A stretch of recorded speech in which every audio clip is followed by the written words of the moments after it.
ওর বাইরে থেকে যত ইয়ং লাগুক ভিতরে কিন্তু দুর্বল। অনেক মানুষ বলে হুজুরেরা এত সুন্দর বউ পায় কি করে, হুজুরেরা এত সুন্দর বউ পায় কি করে জানো না, কেন হুজুরের যৌবন তো তোমার মতন বিক্রি হয় না। অনেক মানুষরা যার বিয়ের আগেই যৌবন বিক্রি হয়ে যায় হোটেলে। যত নিচে নামবেন ততই সমস্যা। কোনো জায়গায় নবীদের অনুসরণ নেই, ইত্তেবা নেই, উনি আশিক রাসূল দাবি করে বসে আছে। এই আয়াত অনুযায়ী আপনি যদি নবীকে ভালোবাসেন আল্লাহ আপনাকে মাফও করবে না, জান্নাতেও দেবে না, তার গ্যারান্টি আয়াত। বিশ্বনবী সাল্লাল্লাহু আলাইহি ওয়াসাল্লাম বললেন, যদি কোনো ব্যক্তি কোরআনুল কারীমের জন্য 1 ঘন্টা সময় ব্যয় করে আল্লাহ তাআলা তার আমল নামায় 500 রাকাত নফল নামাজের সওয়াব দান করে দেয়। জোরে পড়ি সুবহানাল্লাহ। কোরআনুল কারীম যারা শুনতে এসেছে নাজিল হওয়ার পর থেকে আজকের দিন পর্যন্ত এই মানবতা 3 শ্রেণীতে বিভক্ত। এই 3 প্রকার মানুষ কোরআন শুনছে, কিয়ামত পর্যন্ত এরা কোরআন শুনবে। প্রথম নম্বরে কোরআনুল কারীম শোনার পরে যারা বাধা দিয়েছিল, কোরআনুল কারীম জানিয়েছে কারা এরা। ওয়াকালাল্লাযীনা কাফারু লা তাসমাউ লিহাযাল কুরআন ওয়ালগাউ ফিহি লাআল্লাকুম তাগলিবুন। সূরা হামিম সাজদা 24 নম্বর পারা 18 নম্বর সাফা 10 নম্বর লাইনে 4 নম্বর রুকু 26 নম্বর আয়াত। এটা তাফসিরে ইবনে কাসির, তাফসিরে বাইজাবি, তাফসিরে মুরিন, তাফসিরে মারিফুল কোরআন, তাফসিরে মাজহারি, তাফসিরে কুরতুবি। 1টা 2টা না 10টার মতন তাফসির আমি দেখেছি। সব মুফাসসির কেরাম এই আয়াতের ব্যাপারে একই বক্তব্য দিয়েছে। আল্লাহ তাআলা রাব্বুল আলামিন বলেন, দুনিয়ার কাফেররা ওরা বুঝেছিল গান বাজনা থিয়েটার সব চলবে, কোনো বাধা নেই। যেখানে কোরআনের মাহফিল তৈরি হবে ওইখানে তাদের বাধা দেওয়ার জন্য চরিত্র তৈরি হয়ে যাবে। সেই সময় আবু জেহেল কাফের ছিল, আমরা বুঝেছি, কিন্তু এখনও অনেক লোক আবু জেহেলকে ছাড়িয়ে গেছে। বিশ্বনবী যখন এই কোরআন আবু বকরের সামনে তেলাওয়াত করলেন তখন তার ঈমান বেড়ে গেল, আর যখন একই কোরআন আবু জেহেলের সামনে তেলাওয়াত করলেন তার শয়তানি বেড়ে গেল। এখানে যদি কোনো আবু বকর আসে তার ঈমান বাড়বে, আর যদি কোনো আবু জেহেল আসে ওর শয়তানি বেড়ে যাবে। আল্লাহ তাআলা বলেন, সেই সময় কাফেররা আইন পাশ করেছিল, লা তাসমাউ লিহাযাল কুরআনি, সব চলতে দেওয়া হবে কিন্তু কোরআন চলতে দেওয়া হবে না। কেননা আমি এই যে কোরআন মুহাম্মদ যে কোরআন নিয়ে এসেছে এই কোরআন যদি আমরা শুনি আর বুঝি আমাদের যে অবৈধ ক্ষমতায় তো টিকবে না। কেননা আবু জেহেল কিন্তু ওই সময় অবৈধভাবে চেয়ারে বসেছিল। এখনও বিশ্বের অনেক দেশে দেখা যায় যারা অবৈধভাবে চেয়ারে বসে থাকে। যদিও বাংলাদেশে এটা ছিল, 5ই আগস্টের আগে যারা ছিল ওরা কিন্তু অবৈধভাবে চেয়ারে বসেছিল। টার্গেটও দিয়েছিল 2050 সাল, কিন্তু টেকেনি। আল্লাহ তাআলা বলেন, ওয়ালগাউ ফিহি লাআল্লাকুম তাগলিবুন, তাদের ইচ্ছা ছিল যে তারা টিকে থাকবে। এখনও যারা কোরআনুল কারীমের মাহফিলে বাধা দেয় তারা খালি ক্ষমতায় টিকে থাকার জন্য বাধা দেয়। দ্বিতীয় নম্বরে কোরআন শুনতে আসে তারা যারা বিশ্বাস করে 100 ভাগ যে কোরআন আল্লাহ নাযিল করেছে। মাওলানা যা বলছে বানিয়ে বানিয়ে বলবে না, মাওলানা যা বলবে সব আল্লাহর কোরআন থেকে বলবে। কোরআনুল কারীম জানিয়েছে কারা এরা। وَإِذَا قِيلَ لَهُمْ تَعَالَوْا إِلَى مَا أَنزَلَ اللَّهُ وَإِلَى الرَّسُولِ رَأَيْتَ الْمُنَافِقِينَ يَصُدُّونَ عَنكَ صُدُودًا। সূরা নিসা 5 নম্বর পারা 7 নম্বর সাফা 1 নম্বর লাইনে 61 নম্বর আয়াত। এটা তাফসিরে তাবারি থেকে বলছি। আল্লাহ তাআলা বলেন, ওয়া মানে এবং, ইজা মানে যখন, ইলা মানে বলা হয়, তাআল মানে আসো, ইলা মানে দিকে, মা মানে যা, আনজালাল্লাহু যেটা নাযিল করা হয়েছে তোমাদের মহাবিশ্বের প্রতিপালকের পক্ষ থেকে, ওয়া ইলার রাসূলি রাসূলের আদর্শের দিকে, রাআইতাল মুনাফিকিনা, হে নবী দেখবেন যারা মুনাফিক তাদের মনের ভিতরে গুড় আছে, ভীতি আছে। যারা বিশ্বাস করবে 100 ভাগ যে কোরআন আল্লাহ নাযিল করেছে কিন্তু যখন দেখবে ওটা তাদের জীবনের সাথে মিলবে না তখন ওই লোকগুলো আস্তে করে পিছন দিক ফিরে কেটে পড়বে। আমার মনে হয় বাংলাদেশে এই প্রকার মানুষ বেশি যারা বিশ্বাস করে 100 ভাগ যে কোরআন আল্লাহ নাযিল করেছে। মাওলানা যা বলছে সব বানিয়ে বানিয়ে বলছে না, মাওলানা যা বলছে সব আল্লাহর কোরআন থেকে বলছে।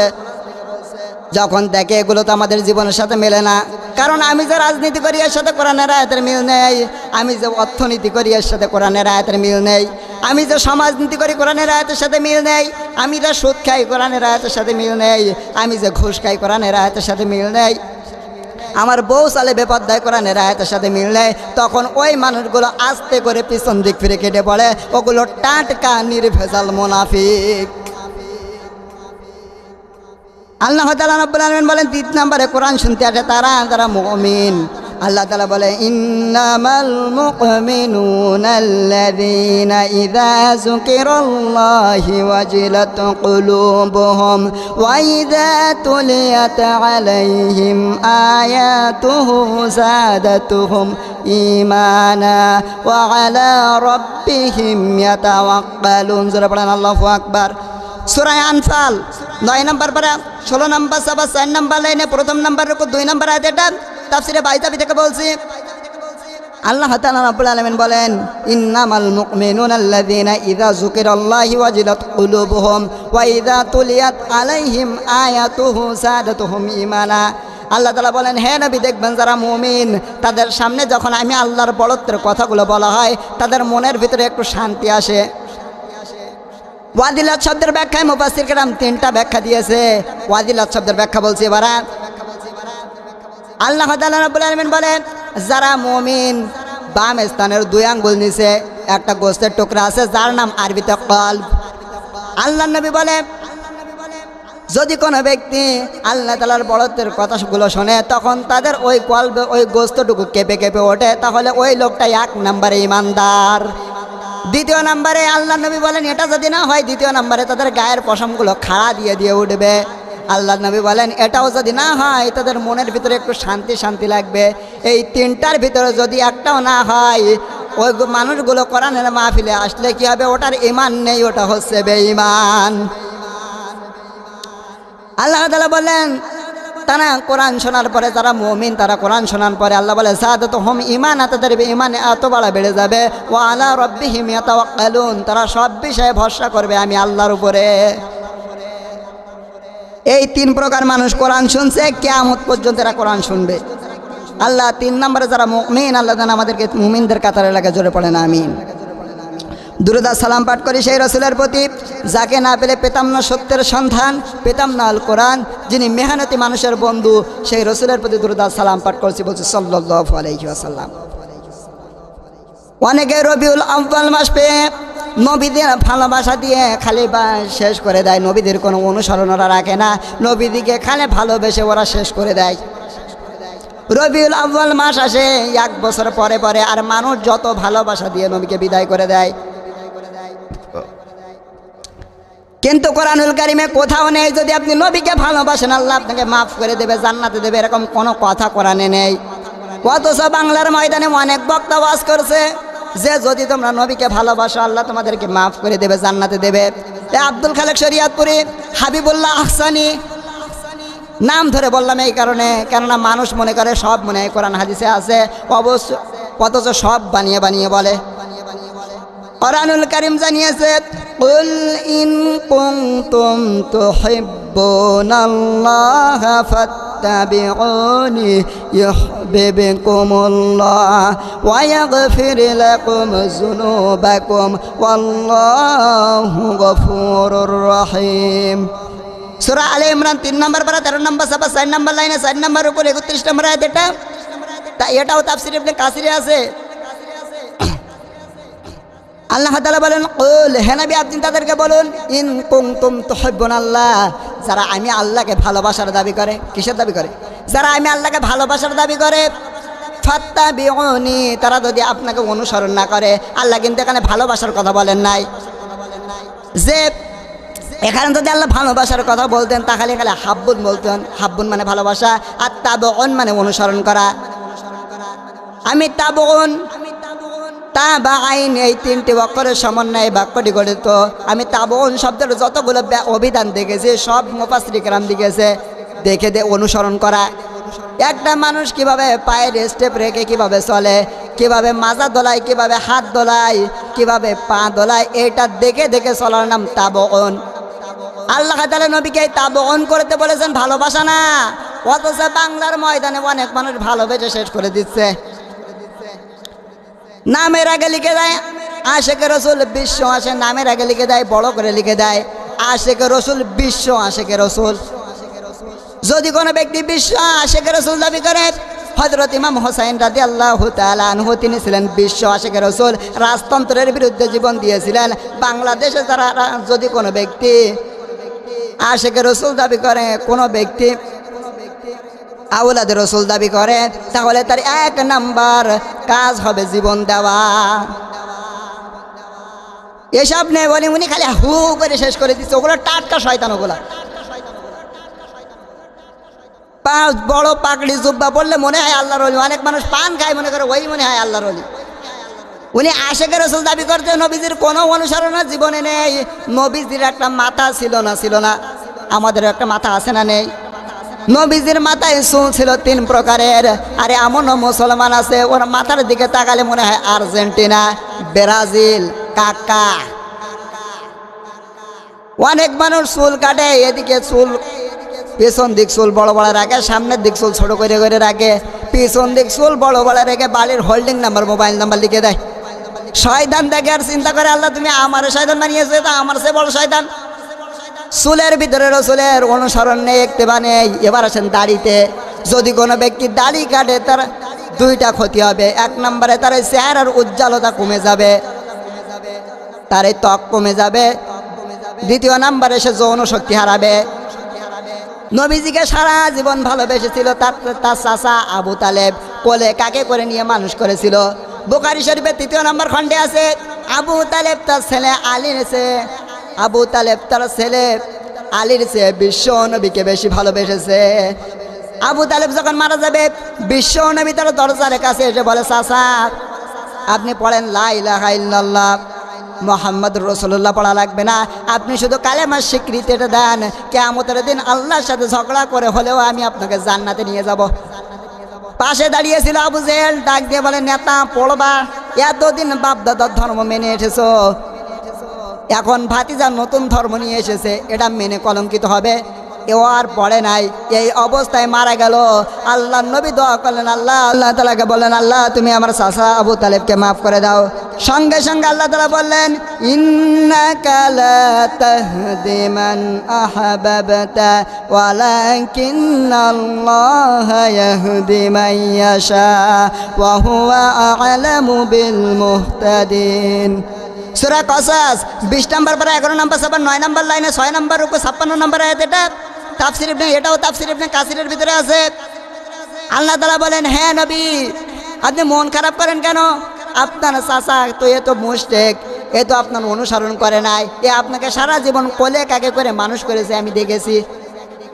হে নবী কোন লোকটা হেদায়েত পাবে ওর চেয়ে আপনার চেয়ে বেশি জানি আমি আল্লাহ, আপনি মন খারাপ করেন কেন? আপনি তো ওই লোকটাকে বলেছিলেন চাচা পড়েন লা ইলাহা ইল্লাল্লাহ, ও কিন্তু পড়ে নাই, ওই অবস্থায় মারা গেছে। এই জন্য আমি ওই লোকটা তো আপনাকে অনুসরণ করে নাই, এই জন্য আমি আল্লাহ ওকে মাফও করি নাই। এরপরেও বিশ্বনবী আবু তালেবের কবরের সামনে দাঁড়িয়ে 2 হাত তুলে দোয়া করে। সঙ্গে সঙ্গে আল্লাহ তাআলা বলেন, মা কানা লিন-নাবিয়্যি ওয়াল্লাযীনা আমানু আইয়াস্তাগফিরু লিল মুশরিকিন ওয়ালাউ কানু উলি কুরবা মিন বা'দিহি মা তাবায়্যানা লাহুম আন্না লাহুম আসহাবুল জাহিম। সূরা তাওবা 11 নম্বর পারা 4 নম্বর সাবার 4 নম্বর লাইনে 113 নম্বর আয়াত। এটাও তাফসীর ইবনে কাসিরে আছে। আল্লাহ তাআলা বলেন, মা কানা লিন-নাবিয়্যি ওয়াল্লাযীনা আমানু আইয়াস্তাগফিরু লিল মুশরিকিন। আল্লাহ তাআলা বলেন, হে নবী আপনি কার জন্য হাত তুলেছেন? হাত নামান। আপনার চাচা তো মুশরিক, কোন মুশরিকের জন্য নবী কিংবা কোন মুমিনের জন্য দোয়া করা শোভনীয় না, জায়েজও না। ওয়ালাউ কানু উলি কুরবা, ও যদি আপনার নিকটবর্তী আত্মীয় হয়। কিন্তু বাংলাদেশে টাটকা মুশরিক মারা যায়, ওকে দোয়া করে জান্নাতে দিয়ে আসে, মনে হয় কন্ট্রাক্টরি নিয়েছে, মনে হয় জান্নাতের বাবার। এই ভ্রান্ত ধারণা বাদ দেন, মনে করে 10টা গরু জবাই করে দিলেই মনে হয় আমার বাবা জান্নাতি। এসব ভ্রান্ত ধারণা বাদ দেন। আমি জীবনে জানাজা পাই না, 2টা জানাজা পেয়েছিলাম। আগেই শুনেছি লোকটা ইসলামের পক্ষে ছিল না বিপক্ষে ছিল। যদি বলে হুজুর সারা জীবন মিছিল দিয়েছে, হুজুরের চামড়া তুলে নেবো আমরা। ওর মিছিল শুনলে বোঝা যাবে কোন দলের। আমি ওরম দোয়া করি, আল্লাহ ও সারা জীবন যেভাবে কাটিয়েছে, কবরে গিয়ে আল্লাহ তুমি সাইজ করবো ওইভাবে। কেননা সারা জীবন তুমি সিটারি বাটপারি করে কাটাবা, আর আমির ফয়সাল দোয়া করে তোমার জান্নাতে দিয়ে আসবো। অত পাগল আমির ফয়সাল না। অনেক মুসল্লিরা মনে করেছে হুজুর দোয়া করেছে খুব, মানে কি দোয়া। এবার প্রশ্ন আসতে পারে, হুজুর আমার বাবা মারা গেছে 30 বছর আগে, আমার নেতা মারা গেছে 40 বছর আগে, ওরা যে মুশরিক ছিল এটা আমি জানবো কি করে? জানার কায়দা নেই। আরে ভাই, আপনার নেতা মারা গেছে 40 বছর আগে, কোরআনুল কারীমে আল্লাহ তাআলা এই আয়াত নাযিল করে জানিয়েছে 1500 বছর আগে। আল্লাহ তাআলা বলেন, ওয়া মিনান নাসি মান ইয়াত্তাখিযু মিন দুনিল্লাহি আনদাদা ইউহিব্বুনাহুম কাহুব্বিল্লাহ ওয়াল্লাযীনা আমানু আশাদ্দু হুব্বান লিল্লাহ ওয়ালাউ ইয়ারাল্লাযী যালামু ইয ইয়ারাউনাল আযাব আন্নাল কুওয়াতা লিল্লাহি জামিআ ওয়া আন্নাল্লাহা শাদীদুল আযাব। সূরা বাকারা 2 নম্বর পারা 4 নম্বর সবার প্রথম নম্বর লাইনে 156 নম্বর আয়াত, এটা 165 নম্বর আয়াত, এটাও তাফসীর ইবনে কাসিরে আছে। আল্লাহ তাআলা বলে, হে নবী, পৃথিবীর এমন মানুষ আছে দেখবেন যাকে আমি আল্লাহকে যেভাবে ভালোবাসার দরকার, কিন্তু পৃথিবীর মানুষেরা ওই ভালোবাসাটুকু তারা মানুষকে দিয়ে দেয়। আল্লাহকে যেভাবে ভালোবাসার দরকার, কিন্তু তারা ওই ভালোবাসা আমি আল্লাহ বাদ দিয়ে মানুষকে দিয়ে দেয়। এই জন্য আল্লাহ ওলি আল্লাহ নিষেধ করলেন কেন কোরআনে আল্লাহ? এবার যারা পীরের মুরিদ তাদের মন খারাপ হয়ে গেল, আরে ভাই আমিও তো পীরের মুরিদ, আল্লাহ তাআলা কোরআনের ভিতরে কেন ওলি আল্লাহ নিষেধ করলেন? আল্লাহ তাআলা বলেন, ইত্তাবিউ মা উনসিলা ইলাইকুম মির রাব্বিকুম ওয়া লা তাত্তাবিউ মিন দুনিহি আউলিয়া ক্বালিলাম মা তাযাক্কারুন। সূরা আরাফ 8 নম্বর পারা 10 নম্বর সূরা 2 নম্বর লাইনে প্রথম নম্বর রুকু 3 নম্বর আয়াত, এটা আল্লাহ তাআলা বলেন ইত্তাবিউ, অনুসরণ করো সবাই মিলে, মা মানে যা, উনজিলা যেটা নাজিল করা হয়েছে, ইলাইকুম তোমাদের প্রতি, মির রব্বিকুম তোমাদের প্রতিপালকের পক্ষ থেকে, ওয়ালা তাত্তাবিউ মিন দুনিহি আউলিয়া কোন ওলির অনুসরণ না। এখন বেশিরভাগ মানুষ আল্লাহ বাদে ওলির অনুসরণ করতে গিয়ে বেশি বিভ্রান্ত হচ্ছে। আপনি সৌদি আরবে যান, কোনো পীর পাবেন না, যত পীর বাংলাদেশ, ভারত আর পাকিস্তানে। মানুষ মনে করে আল্লাহকে পেতে গেলে ওই আব্বাকে ধরা লাগবে, এই জন্য আব্বারও অভাব নেই। মানুষ মনে করে আল্লাহকে পেতে গেলে ওই আব্বাকে ধরা লাগবে, এই জন্য আব্বারও কোনো অভাব নেই। ল্যাংটা বাবা, দয়াল বাবা, একবার দেখি লালন শাহের মাজারে রাত 9টার সময় ওরা দুধ খাওয়াচ্ছে। বলি ভাই এই কি করেন? বলে হুজুর এ তো আল্লাহর ওলি। তাই আল্লাহর ওলি তার পোশাক আশাক কই? বলে হুজুর পোশাক নেই, তাই কি হয়েছে, আর মাল আছে। আমি বললাম, ও যে মাল আছে ও তো সবার আছে, নতুন মাল দেখাও। মানুষ মনে করে ওই আল্লাহর ওলি। এই জন্য আল্লাহ তাআলা বললেন, পৃথিবীর মানুষেরা আমি আল্লাহ বাদ দিয়ে তারা ওই ভালোবাসাটুকু মানুষ পৃথিবীর মানুষকে দিয়ে দেবে। এই জন্য আল্লাহ ওয়ালা তাত্তাবিউ মিন দুনিহি আউলিয়া দিয়েছে আল্লাহ। আল্লাহ বলে, ক্বালিলাম মা তাযাক্কারুন, আমার আফসোস কিছু মানুষ আমি আল্লাহর উপদেশ মেনে নাই আর সবগুলো মুখ ফিরিয়ে চলে যায়। যদি কোনো ব্যক্তি আল্লাহর আয়াত শোনার পরে মন খারাপ করে কি হবে তার বলেন তো? আল্লাহ তাআলা বলেন, যালিকা বিআন্নাহুম কারিহু মা আনজালাল্লাহি ফাআহবাতা আমালাহুম। সূরা মুহাম্মদ 26 নম্বর পারা 6 নম্বর সূরা 9 নম্বর লাইনে প্রথম নম্বর রুকু 9 নম্বর আয়াত, এটা তাফসীরে তাবারি থেকে বলছি। আল্লাহ তাআলা বলে, যালিকা বিআন্নাহুম, যদিও যালিকা বিআন্নাহুম কারিহু মা আনজালাল্লাহি ফাআহবাতা আমালাহুম। আল্লাহ তাআলা বলে, যদি কোনো আমি কোরআন নাজিল করেছি, এই কোরআনে যতগুলো বিধান দিয়েছি, কোনো মানুষ যদি না মানে না, কোনো মানুষ মানে না, তাতে শুধু মানে না শুধু মন খারাপ করে যে এতগুলোকে পারা যায়, আল্লাহ বলে ফাআহবাতা আমালাহুম, তার জীবনের সব আমল ধ্বংস হয়ে গেছে। কারিহু মানে অপছন্দ করা, আমলের বহু বচন আল্লাহ ফাআহবাতা আমালাহুম, আমলের বহু বচন আল্লাহ আমাল দিয়েছে। আল্লাহ তাআলা বলে, যদি কোনো ব্যক্তি আয়াতের উপরের কথাগুলো মেনে নেয়, আল্লাহ বলে ফাআহবাতা আমালাহুম, তার জীবনের সব আমল ধ্বংস হয়ে গেছে। যদি কোনো ব্যক্তি আল্লাহর আয়াত নিয়ে মন খারাপ করে, তার যদি এই অবস্থা হয়, যদি কোনো ব্যক্তি আল্লাহর আয়াত না মানে, তার কি অবস্থা হবে? কোরআনুল কারীম জানিয়েছে, ওয়ামান আযলামু মিম্মান যুক্কিরা বিআয়াতি রাব্বিহি সুম্মা আরাদা আনহা ইন্না মিনাল মুজরিমিনা মুনতাকিমুন। সূরা সাজদা 21 নম্বর পারা 16 নম্বর সফা 2 নম্বর লাইনে 2 নম্বর উপরে 22 নম্বর আয়াত। এটা তাফসীরে মুরিন থেকে বলছি। আল্লাহ তাআলা বলে ওয়া মানে এবং মান মানে ওই ব্যক্তি। আজলাম আল্লাহ তাআলা বলে, এখানে আল্লাহ বড় জালিমের পরিচয় দিয়েছে। আল্লাহ তাআলা বলে পৃথিবীর জমিনের সবচেয়ে বড় জালিম হচ্ছে ওই লোকটা, মিম্মান যুক্কিরা বিআয়াতি, যাকে আমি আল্লাহর আয়াত দিয়ে ওয়াজ করা হয়। এখানে ওয়াজ হচ্ছে কার আয়াত দিয়ে? আমি ফয়সাল বানিয়ে বলছি। আল্লাহ বলে মিম্মান যুক্কিরা বিআয়াতি, যাকে আমি আল্লাহর আয়াত দিয়ে ওয়াজ করা হয়। সুম্মা আরাদা আনহা, ওই মানুষগুলো সতর্ক না হয়ে পেছন দিক ফিরে চলে যায়। আল্লাহ তাআলা বলে ইন্না মিনাল মুজরিমিনা মুনতাকিমুন। আল্লাহ তাআলা বলে আমি আল্লাহ তাআলা ওই মানুষগুলোর উপরে প্রতিশোধ নেবই নেব। আল্লাহ তাআলা যদি প্রতিশোধ নেয় বাঁচা যাবে। যা বলছি মেনে নেন, কপাল ভালো হবে। এখন অনেক মানুষ মনে করে যে এই ভালোবাসা যদি আল্লাহকে দেয়, যে ভালোবাসা আল্লাহকে দেওয়ার কথা, ওই ভালোবাসাটুকু এখন মানুষেরা, পৃথিবীর মানুষেরা আল্লাহকে বাদ দিয়ে ওই পৃথিবীর মানুষকে ভালোবাসা দিয়ে দিয়েছে। মানুষ মনে করে আল্লাহকে ধরতে গেলে ওই আব্বাকে ধরা লাগবে, এই জন্য আব্বার অভাব নেই। এখন ল্যাংটো বাবা, এখন সমাজে সবচেয়ে বেশি ল্যাংটো মানুষ পীর।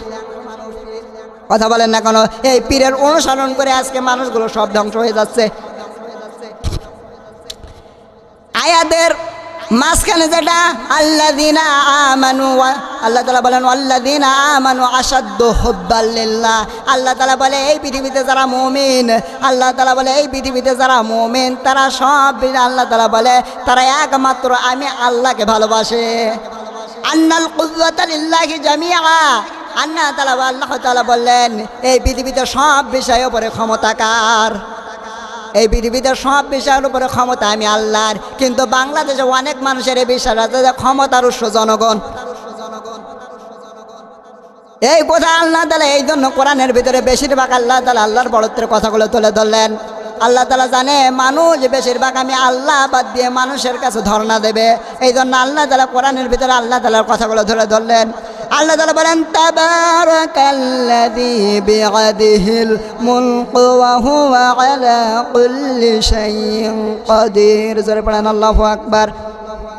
সূরা মুলক 29 নম্বর পারা প্রথম নম্বর সফর প্রথম নম্বর লাইনে প্রথম নম্বরের উপর প্রথম নম্বর আয়াত। এটা আল্লাহ তাআলা বলেন সব বিষয়ে পবিত্র, সব বিষয়ে যে আল্লাহ তাআলা এই আয়াত অনুযায়ী যাদের টেন্ডেন্সি থিওরি যে ক্ষমতার উৎস জনগণ, ওরা কিন্তু মুশরিক। আর ওই সমস্ত মুশরিক যদি মারা যায় আর আমির ফয়সাল যদি দোয়া করে, আল্লাহ যদি মাফ করে দেয়, তাহলে বিশ্ব নবীর চাচা আবু তালেবকেও মাফ করা লাগবে। আমি কেন কাবা শরীফের ইমাম আব্দুর রহমান সুদাইসি গিয়ে যদি দোয়া করানো হয় আর কাবার ইমামের দোয়া যদি কবুল হয় ওই মুশরিকের জন্য, তাহলে নবীজির চাচার জন্য বিশ্ব নবীর দোয়া কবুল হওয়া লাগবে। তাহলে যে কথা বলছিলাম, যদি কোনো ব্যক্তি আল্লাহ তাআলাকে ভালোবাসে, আল্লাহ তাআলা তাকে আল্লাহর নবীকে যদি কোনো ব্যক্তি ভালোবাসে, তাহলে আল্লাহ তাদেরকে মাফও করবে না, জান্নাতেও দেবে না। আমরা সারা জীবন নবীকে ভালোবেসে শেষ করে দিছি, কিন্তু নবীজির কোনো অনুসরণ আমাদের জীবনে নেই। আল্লাহ তাআলা বলেন যদি আমার নবীকে অনুসরণ করতে পারো, আমি আল্লাহ তোমাদেরকে 2টা পুরস্কার দেব। ওয়া ইয়াগফির লাকুম যুনুবাকুম আল্লাহু গফুরুর রহিম। আমি আল্লাহ তোমাদের জীবনের সব গুনাহগুলোকে মাফ করে দেব। ইয়াগফির বোঝারে দিয়েছে আল্লাহ, ওয়া ইয়াগফির লাকুম যুনুবাকুম আল্লাহু গফুরুর রহিম। আল্লাহ তাআলা বলেন যেখান থেকে তোমরা আমার নবীকে অনুসরণ করবে, সেইখান থেকে আমি আল্লাহ তোমাদের জীবনের গুনাহ সব মাফ করে দেব। নবীজির কোনো অনুসরণের জীবনে নেই, ও ভালোবাসা দিয়ে কাটিয়ে দিচ্ছে। আজকে আমাদের আলোচনার সাবজেক্ট যেটা জিকির। আজকে পৃথিবীতে যেটা সবচেয়ে বেশি ঝামেলা জিকির নিয়ে। দেওয়ানবাগি যান, আগে দেবে জিকির। আপনি যদি যেখানে যে পীরের দরবারে যাবেন না কেন, আপনি রাজার বাগি যান, দেওয়ানবাগি যান, যেখানে যাবেন আগে দেবে জিকির। এই আসলে জিকির কোরআন হাদিসে আছে কিনা এটা আমার জানা দরকার, আছে না নেই? লালন শাহের মাজারে নারী পুরুষ রাত 11টার পরে জিকির শুরু হয়। অনেক মানুষ বলে পানির নিচে বাতি জ্বলে ঝড় বাতাসেও লেবে না, এ বাবার মুরিদ হলে জিকির ছাড়া আর কিছু লাগে না। আসলে এই যে জিকির কোরআন হাদিসে আছে কিনা এটা আমাদের জানা দরকার, আছে না নেই? জবান ছেড়ে তেলাওয়াত করে না, আউযু বিল্লাহি মিনাশ শাইতানির রাজিম, বিসমিল্লাহির রহমানির রহিম, ফাযকুরুনি আযকুরকুম ওয়াশকুরুলি ওয়ালা তাকফুরুন। সূরা বাকারা 2 নম্বর পারা 2 নম্বর সাপার 152 নম্বর আয়াত। এটা আল্লাহ তাআলা বলে ফাযকুরুনি, যদি আমাকে কোনো ব্যক্তি স্মরণ করে আযকুরকুম, আমি তাদেরকে স্মরণ করব। আল্লাহ চমৎকার একটা শব্দ দিয়েছে। আল্লাহ বলে যদি কোনো ব্যক্তি আমাকে স্মরণ করে আমি আল্লাহ তাকে স্মরণ করব। ওয়াশকুরুলি, যদি আমার নিয়ামতের শুকরিয়া আদায় করে। ওয়ালা তাকফুরুন, যদি আমার নাফরমানি না করে। আল্লাহ কথা দিয়েছে কয়টা? আল্লাহ এখানে কথা দিয়েছে 4টা। আল্লাহ তাআলা বলে ফাযকুরুনি, যদি কোনো ব্যক্তি আমাকে স্মরণ করে আযকুরকুম, আমি তাদেরকে স্মরণ করব। ওয়াশকুরুলি, যদি কোনো ব্যক্তি আমি আল্লাহর নিয়ামতের শুকরিয়া আদায় করে। ওয়ালা তাকফুরুন, যদি কোনো ব্যক্তি আমি আল্লাহর নাফরমানি না করে। এই 4টা কথা জিকির শব্দের অর্থ এইগুলা। জিকির শব্দের অর্থ হচ্ছে কোরআন। আল্লাহ তাআলা যেন আমাদেরকে মেনে চলার তৌফিক দান করে। ওয়া আখিরু দাওয়ানা আলহামদুলিল্লাহ। আসসালামু আলাইকুম।